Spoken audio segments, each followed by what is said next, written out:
ಈಗ ಮುಂದಿನ ಸ್ಟೋರಿ ಕಡೆಗೆ ಹೋಗೋಣ. ಅಂದಾಗೆ ಈ ಮೂವಿಲಿ ಇದೇ ತುಂಬಾ ಮೋಸ್ಟ್ ಇಂಪಾರ್ಟೆಂಟ್ ಆದಂಥ ಸ್ಟೋರಿ. ಅಂದಾಗೆ ಇಲ್ಲಿ ಬರ್ತಾ ಇದ್ದಾಳಲ್ಲ, ಇವಳ ಹೆಸರು ರೇಖಾ ಅಂತ ಹೇಳ್ಬಿಟ್ಟು ಈಗ ಮಾತಾಡಿಸ್ಬಿಟ್ಟು ಹೋದ್ನಲ್ಲ, ಅವನ ಹೆಸರು ಪ್ರಿನ್ಸಿಪಲ್ ಅಂತ ಇಟ್ಕೊಳ್ಳೋಣ. ಯಾಕೆಂದರೆ ಇದೊಂದು ಸ್ಕೂಲು. ಇಲ್ಲಿ ನಿಂತಿದ್ದಾಳಲ್ವ, ಇವಳೇ ನಮ್ಮ ಹೀರೋಯಿನ್ ಮೇಘ ವರ್ಮ. ಅಂದಾಗೆ ಇವಳು ತುಂಬಾ ಒಳ್ಳೆ ಹುಡುಗಿ, ಆದರೆ ಹೋಗ್ತಾ ಹೋಗ್ತಾ ತುಂಬಾ ಕೆಟ್ಟ ಹುಡುಗಿ ಆಗ್ತಾಳೆ. ಅದು ಹೇಗೆ ಅಂತ ನೀವು ಪೂರ್ತಿ ನೋಡಿದ್ರೆ ನಿಮಗೆ ಗೊತ್ತಾಗುತ್ತೆ. ಅಂದಾಗೆ ಇಲ್ಲಿಯ ಒಂದು ಮದರ್ ಮತ್ತು ಒಂದು ಸ್ಟೂಡೆಂಟ್ ಬಂದ್ಬಿಡ್ತಿರ್ತಾರೆ. ಅವಳು ಹೇಳ್ತಾ ಇದ್ದಾಳೆ, ನಮ್ಮ ಮಗಳನ್ನು ನೀವು ತುಂಬಾ ಫೇಸ್ಬುಕ್ಕಿಗೆ ಅಡಿಕ್ಟನ್ನು ಮಾಡಿಬಿಟ್ಟಿದ್ದೀರಾ, ನೀವು ತುಂಬಾ ನನ್ನ ಮಗಳನ್ನು ನಾವು ಹೊಡೆದೋ ಬುದ್ಧಿಯನ್ನು ಹೇಳ್ಬಿಟ್ಟು ಒಳ್ಳೆ ದಾರಿಗೆ ನೀವು ತರಬೇಕು. ಅಂದಾಗೆ ಇವಳು ತುಂಬಾ ಕೆಟ್ಟ ಬುಕ್ಸನ್ನು ಸಹ ಓದ್ತಾ ಇದ್ದಾಳೆ ಅಂತ ಹೇಳ್ತಿದ್ದಂಗೆ ನಮ್ಮ ಮೇಘನ ಸೆರಗು ಜಾರಿ ಕೆಳಗಡೆ ಬಿದ್ದೋಗ್ಬಿಡುತ್ತೆ. ಅಂದಾಗೆ ಆ ಸೆರಗಿ ಪಿನ್ನನ್ನು ಹಾಕಿರೋದಿಲ್ಲ, ಹಂಗಾಗಿನೇ ಬಿದ್ದೋಗೋದು. ಅದು ಸೀನು ಕೂಡ ಅಲ್ಲಿಗೇನೆ ಕಟ್ಟಾಗ್ಬಿಟ್ಟು, ಅಂದರೆ ಸ್ಟೂಡೆಂಟು ಅವ್ರ ಮದರ್ ಇನ್ನೂ ಸಹ ಮುಗ್ದಿಲ್ಲ, ಅದು ಅಲ್ಲಿಗೇನೆ ಕಟ್ಟಾಗಿದೆ ಅಷ್ಟೇ. ಈಗ ಮುಂದಿನ ಸ್ಟೋರಿಗೆ ಬರುತ್ತೆ. ಇಲ್ಲಿಗೆ ಬಂದೊಂದು ಪಾರಿಸ್ ಅನ್ನೋ ಒಂದು ಹುಡುಗನನ್ನು ಇವಳು ಮೀಟ್ ಆಗೋದಕ್ಕೆ ಬರ್ತಾಳೆ. ಹಿಂಗೇನೆ ಮೀಟ್ ಆಗಿಬಿಟ್ಟು ಮಾತಾಡೋಕ್ಕೆ ಶುರುವನ್ನು ಮಾಡ್ತಾಳೆ. ಅಂದಾಗೆ ಇವರಿಬ್ಬರು ಸಹ ಲವನ್ನು ಮಾಡ್ತಾಯಿಲ್ಲ, ಅವನೊಬ್ಬ ಮಾತ್ರನೇ ಲವನ್ನು ಮಾಡ್ತಾಯಿದ್ದಾನೆ. ಅಂದಾಗೆ ಅವಳು ಸಹ ಈಗ ತಾನೇ ಲವನ್ನು ಶುರು ಮಾಡಿದ್ದಾಳೆ ಕೂಡ, ಅದು ತುಂಬ ವರ್ಷಗಳಿಂದ. ಈಗ ಇವರ ಆ ವಿಷಯ ಇವರ ಮದರ್ಗೆ ಗೊತ್ತಾಗಿದೆ, ಅಂದರೆ ಮೇಘ ವರ್ಮ ಅವರ ಮದರ್ಗೆ ಗೊತ್ತಾಗಿದೆ. ಈಗೇನು ಗೊತ್ತಾದಾಗ ಅವರು ಸಹ ತುಂಬಾ ಒಪ್ಪಿಗೆಯನ್ನು ನೀಡ್ತಾ ಇದ್ದಾರೆ. ನೀನು ಯಾಕೆ ಅವನನ್ನು ಮದುವೆ ಆಗಬಾರ್ದು, ಅವನು ತುಂಬಾ ಒಳ್ಳೆ ಹುಡುಗ, ಅದರಲ್ಲೂ ತುಂಬಾ ಒಳ್ಳೆ ಜಾಬ್ ಕೂಡ ಇದೆ, ಹಾಗೇನೆ ದುಡ್ಡು ಕೂಡ ಇದೆ, ನೀನು ಯಾಕೆ ಒಪ್ಕೋಬಾರ್ದು ಅಂತ ಹೇಳ್ತಾ ಇರಬೇಕಾದ್ರೆ ಅವಳು ಸಹ ಓಕೆ ಅಂತ ಒಪ್ಕೋತಾಳೆ. ಹಿಂಗೆ ಓಕೆ ಅಂತ ಒಪ್ಕೊಂಡಾದ ತಕ್ಷಣ ಇನ್ನೇನಿದೆ ಮದುವೆ ಆದಮೇಲೆ ಇನ್ನೇನು ಮತ್ತೆ ಫಸ್ಟ್ ನೈಟ್ಗೆ ಬರ್ತಾರೆ. ಇಬ್ಬರು ಸಹ ಬಂದು ಕೂತ್ಕೊಂಡು ಮಾತಾಡ್ತಾ ಇದ್ದಾರೆ. ಹಿಂಗೇನು ಕ್ಯಾಶುವಲಾಗಿ ಇನ್ನೇನು ಎಲ್ಲರೂ ಸಹ ಮಾತಾಡೋದೆ ಅಲ್ವಾ, ಅದನ್ನು ಬೇರೆ ನಾವು ಬಿಡಿಸಿ ಬೇರೆ ಹೇಳ್ಬೇಕಾ, ಎಲ್ಲರೂ ಸಹ ಮಾತಾಡೋದನ್ನೇ ಇವರು ಸಹ ಮಾತಾಡ್ತಾ ಇದ್ದಾರೆ ಕೂಡ.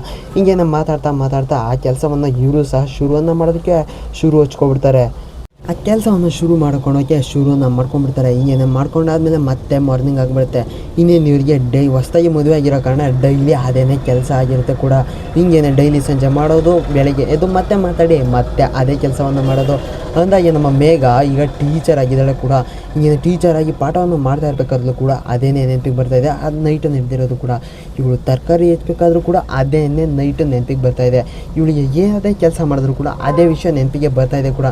ಹಿಂಗೇನೋ ಒಂದು ನೈಟು ಡಿನ್ನರ್ನ ಮಾಡ್ತಾ ಅವರ ಅತ್ತೆ ಹೇಳ್ತಾ ಇದ್ದಾಳೆ, ಈಗ ನನಗೆ 2 ಮಕ್ಕಳು ಅರ್ಜೆಂಟಾಗಿ ಬೇಕು, ನೀನು ಹೇಗೆ ಮಾಡ್ತೀಯೋ ಏನು ಮಾಡ್ತೀಯೋ ಗೊತ್ತಿಲ್ಲ, ನನಗೆ ಅರ್ಜೆಂಟಾಗಿ ಬೇಕು ಅಂತ ಹೇಳ್ತಾ ಇದ್ದಾಳೆ. ಹಿಂಗೇನೆ ಹೇಳ್ತಾ ಇರ್ಬೇಕಾದ್ರೆ ಅವ್ರ ಮದರ್ ಕೂಡ ಹೇಳ್ತಾಳೆ, ಈಗ ಅರ್ಜೆಂಟಾಗಿ ಬೇಕು ಅಂದರೆ ಇವರು ತುಂಬಾ ಕಷ್ಟವನ್ನು ಪಡಬೇಕಾಗುತ್ತೆ. ಯಾಕೆಂದರೆ ಇವರು ತುಂಬಾ ಡೇ ಡ್ಯೂಟಿ ಮತ್ತು ನೈಟ್ ಡ್ಯೂಟಿಯನ್ನು ಮಾಡಬೇಕಾಗುತ್ತೆ ಅಂತ ತುಂಬಾ ವಲ್ಗರಾಗಿ ಮಾತನ್ನು ಆಡ್ತಾ ಇದ್ದಾಳೆ ಕೂಡ. ಹಿಂಗೇನೆ ಮಾತನ್ನು ಆಡ್ತಾ ಇರಬೇಕಾದ್ರೆ ವಲ್ಗರನ್ನು ಮಾತಾಡ್ತಾ ಇರಬೇಕಾದ್ರೆ ಆ ಸೀನ್ ಕೂಡ ಅಲ್ಲಿಗೇನೆ ಕಟ್ಟಾಗಿಬಿಟ್ಟು ಸ್ಕೂಲ್ಗೆ ಬಂದಂತಾಗ ಅದೇ ಸ್ಟೂಡೆಂಟು ಮತ್ತು ಮದರು ಬಂದಿದ್ರಲ್ವ, ಅವರು ಪ್ರಿನ್ಸಿಪಲನ್ನು ಮೀಟ್ ಆಗೋದಕ್ಕೆ ಬಂದಿದ್ದಾರೆ.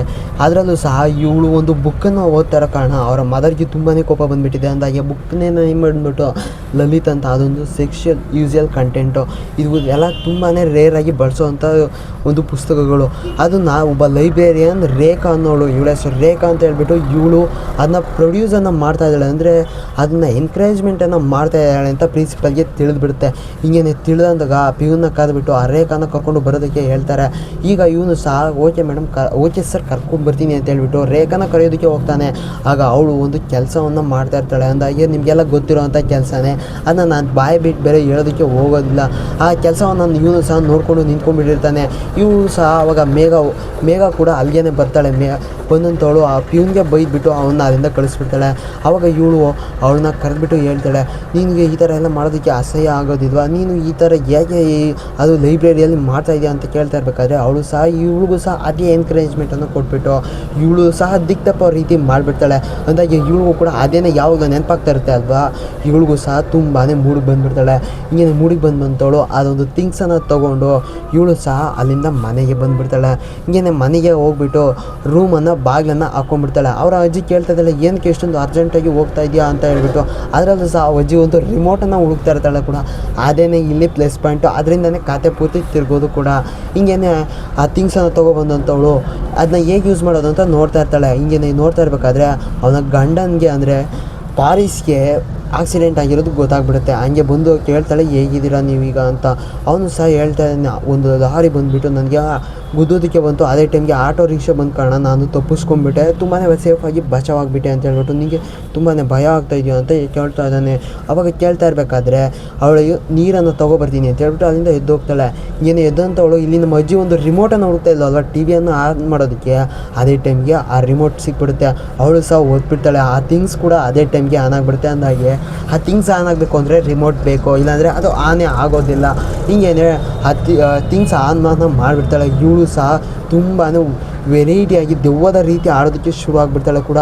ಇದನ್ನ ನೋಡ್ತಾ ಇರೋವಂಥ ನಮ್ಮ ಪಾರಿಸ್ಗೆ ಮತ್ತು ಅವನ ಮದರ್ಗೆ ಏನಿದು ಇವಳು ಥರ ಆಡ್ತಾ ಇದ್ದಾಳಲ್ಲ ಅಂತ ಗೊತ್ತೇ ಆಗೋದಿಲ್ಲ. ಅವಾಗಲೇ ತುಂಬಾ ಭಯ ಆಗಿಬಿಟ್ಟು ಅದೇ ಟೈಮ್ಗೆ ಆ ಮಿಷಿನ್ ಕೂಡ ನಿಂತು ಹೋಗ್ಬಿಡುತ್ತೆ.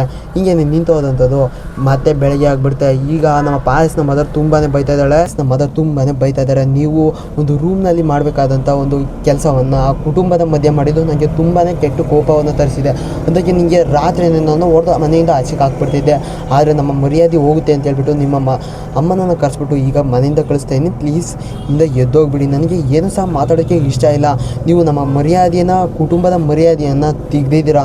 ಇದನ್ನು ನಾನು ಒಪ್ಪೋದಿಲ್ಲ ಅಂತ ಹೇಳ್ಬಿಟ್ಟು ಅಲ್ಲಿಂದ ಹೋಗ್ಬಿಡ್ತಾಳೆ. ಈಗ ಪಾರಿಸ್ ಕೂಡ ಹೇಳ್ತಾ ಇದ್ದಾನೆ ನೀನಿಂದ ಹೋಗ್ಬಿಡು ಪ್ಲೀಸ್ ಅಂತ. ಈಗ 1 ಮಂತ್ ಆದಮೇಲೆ ಅಂದರೆ ಇವಳು ಹೋಗಿ 1 ತಿಂಗಳಾದಮೇಲೆ ಕತೆ ಬರುತ್ತೆ. ಇವಳು ಈಗ ತುಂಬಾ ಆಟಾಗಿ ಬದಲಾಗ್ಬಿಟ್ಟಿದ್ದಾಳೆ ಕೂಡ.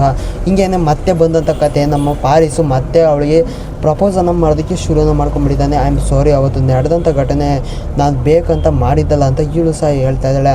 ಹಂಗೇನೆ ಹೌದು ನನಗೆ ಗೊತ್ತು ನೀನು ಬೇಕಂತ ಮಾಡಿದ್ದಲ್ಲ, ಅದೊಂದು ಅಕಸ್ಮಾತಾಗಿ ಆಗಿದ್ದು. ಕೇಳಿದ್ರೆ ನಾನೇ ಎಲ್ಲ ಸಹ ಮಾಡಿ ಕೊಡ್ತಾಯಿದ್ದೆ ಅಲ್ವಾ, ನೀನು ಯಾಕೆ ಈ ಥರ ಕೆಟ್ಟ ಕೆಲಸವನ್ನು ಮಾಡಿದೆ. ಇದು ನಮ್ಮ ಅಮ್ಮನಿಗೆ ತುಂಬಾ ಬೇಜಾರನ್ನು ತರಿಸ್ಬಿಟ್ಟಿದೆ. ಪ್ಲೀಸ್ ಇನ್ಮೇಲಿಂದ ಈ ಥರ ಕೆಲಸಗಳನ್ನು ನೀನು ಟ್ರೈಯನ್ನು ಕೂಡ ಮಾಡೋದಕ್ಕೆ ಹೋಗಬೇಡ ಅಂದಾಗೆ ನಮ್ಮ ಮನೆಗೆ ಹೋಗೋಣ ಬಾ. ನಾನು ಅಮ್ಮನ ಹತ್ರ ಎಲ್ಲನೂ ಸಹ ಮಾತಾಡಿ ಸರಿಯನ್ನು ಮಾಡಿಬಿಟ್ಟಿದ್ದೀನಿ ಅಂತ ಹೇಳ್ತಾ ಇದ್ದಾನೆ. ಅದಕ್ಕೆ ಇವಳು ಕೂಡ ಹೌದಾ ಓಕೆ ನಾನು ಬರ್ತೀನಿ ಅಂತ ಒಪ್ಕೋತಾಳೆ.